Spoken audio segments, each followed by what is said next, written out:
Hello, this is Geoff Volker with In-Depth Studies. Today we're looking at the book of Joshua, chapter 11, verse 23. We are discussing the land promise to Israel that God initially gave through Abraham. It says this: "So Joshua took the entire land, just as the Lord had directed Moses, and he gave it as an inheritance to Israel according to their tribal divisions. Then the land had rest from war."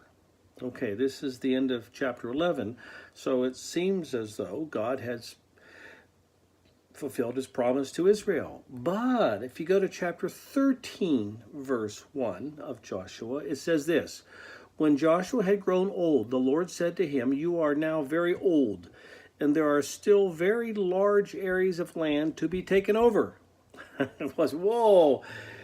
At the end of chapter 11, it says he fulfilled the promise of the land to Israel. 13:1 says, oh no, there's a lot more to be taken. Well, what do we do with that? Well, I think we need to understand that as far as God's promise to Israel is concerned, the literal promised land, God never intended it to include every square foot.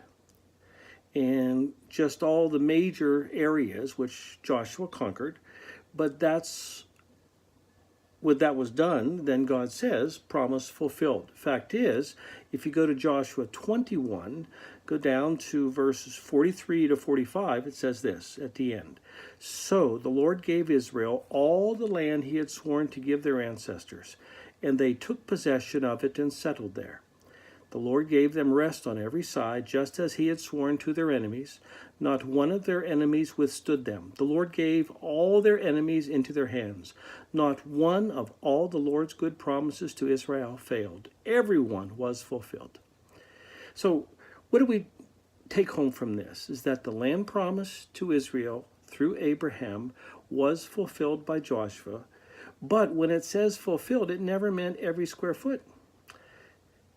But as far as God was concerned, promise fulfilled. So here we're allowing God to interpret his own word.